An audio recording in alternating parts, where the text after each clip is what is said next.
How does a first-generation interactive movie from the 80s hold up today? Let's look at Road Avenger for the Sega CD and find out. This is Retro Impressions and Reviews, a show dedicated to answering if video games from the past are still worth your time today. Road Blaster was released in the arcades in 1985 as the third and final interactive movie developed by Data East. It was well received at the time and was one of the pioneering games of the QuickTime event. The game was animated by Toei Animation under the guidance of Yoshinobu Anano, who was also involved in other projects such as Gundam Char's Counterattack and Transformers the Movie. Fast forward to 1991 and Sega's CD add-on had just released. Alongside it, Wolf Team's Soul Feast was available as a launch title in all three regions. In total, Wolf Team would release 12 games for the system. Renovation picked up distribution rights for 6 of the 12 for release in North America, 4 being ports of mid-80s interactive movies. Road Blaster was one of these games. The Sega CD port would see release in 1992 under a new name, Road Avenger. The change was made so there would be no confusion with an Atari-developed racing game released just 1 year prior under a very similar title, Road Blasters. As with any good game released in this era, it pays to read the manual, and this one is chock full of information including detailed pre-story.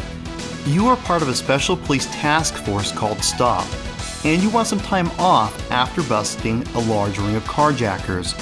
Your boss agrees, so you're off on a sweet ride up the coast with your fiancé. It's bad news for you though, as the terrorist group Scum is sick of your bad guy busting ways and hatches a plot to end your life. Once you're out of the city, Scum runs your car off a cliff, leaving you for dead. Little do they know, you have survived, but your girlfriend wasn't so lucky. And that's where the game begins. This game is controlled via QuickTime events. Directions are shown on screen to turn left, right, use turbo, or press the brake. By quickly pressing the button on screen, the car will perform that action. If you are too slow or press the wrong button, the car will crash. Crashing isn't all bad, as there are many unique animations depicting a large variety of possible accidents you may encounter. The game itself is essentially a 30-minute action-packed car chase experience, and it's awesome. Any great chase scene that you can think of is present here. The game is broken into 9 levels that take you almost anywhere I can imagine a car chase going, and many places I couldn't. Even though you don't have direct control over the car, the QTE method of progressing in the game makes for an extremely intense experience and gives a deep feeling of immersion. It's hard not to appreciate what this game accomplishes considering its age. I love every level in this game, but levels such as the farm were especially sweet to me. Driving in the harvested wheat rows while trying to avoid combines, avoiding cattle, then navigating the chicken coop really made me smile. So 8 levels of tracking down the leaders of Scum concludes with a final showdown in level 9, and the game doesn't disappoint. Stepping back to how the game controls for a minute, a lot of people refer to this as a game of memory, comparing it to such games as Dragon's Lair. This isn't entirely accurate though. Sure, they're both interactive animated movies from the same era, but it ends there. Now, I personally like games where reaction speed is key, and if you excel at those style of games, there won't be much of a challenge to be had on normal. There is also a hard mode. It's the same game, but without the on-screen cues, making it a game of memory. Although I can see a small segment of players who might enjoy this, it wasn't for me, and not the way it was designed to be played in the arcade. The sound and music in this game are very well done, with an opening song that seems to have a larger cult following than the game does.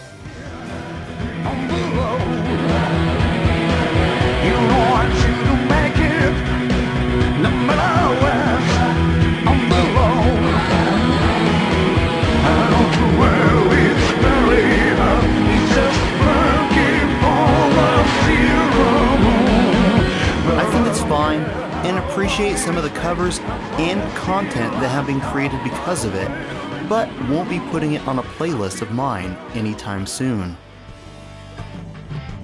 So let's look over some common issues people have, starting with the controls. Like I stated quite a few times already now, this was designed as a QTE game, and if you have slow reflexes, you're gonna have a bad time. However, it's accurate, and if you don't miss the correct button, the game won't miss your input or misinterpret it. What about the graphics? I don't think anyone is complaining about the animation, as it's really amazing work. I found the character and level design to be of the highest quality.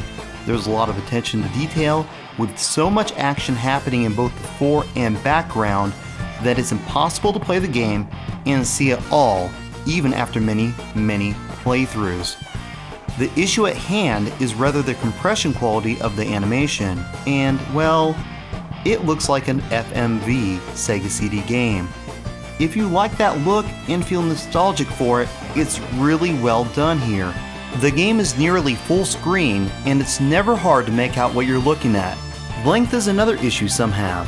Like I said before, the game is about 30 minutes in length for those who have good reflexes. Those who do not might burn out before ever seeing the end. I found the game to be beyond fair, with plenty of checkpoints, lives, and continues, giving nearly everyone the opportunity to finish the game. I give replayability and length little consideration when rating the vast majority of games, as they are typically not that important to me. With this game, I wish there was more of it, but I'm okay with what was there. If short games are an issue for you, keep this in mind. My final score, 8 out of 10. With compressed video and super short game length being the only issues, it's not enough to keep me from making a recommendation. It has tighter controls, and the music is objectively better over versions released on the PlayStation and Saturn, making this the must-play edition. This game should be experienced by everyone at least once, and if you like owning great games or games that are easy to share with family and friends, this is one for your library. Thanks for watching. Feel free to leave a positive or negative comment letting me know your thoughts. Click subscribe and leave a like if you enjoyed the video. Until next time, I'm Genovi, and this has been Retro Impressions and Reviews.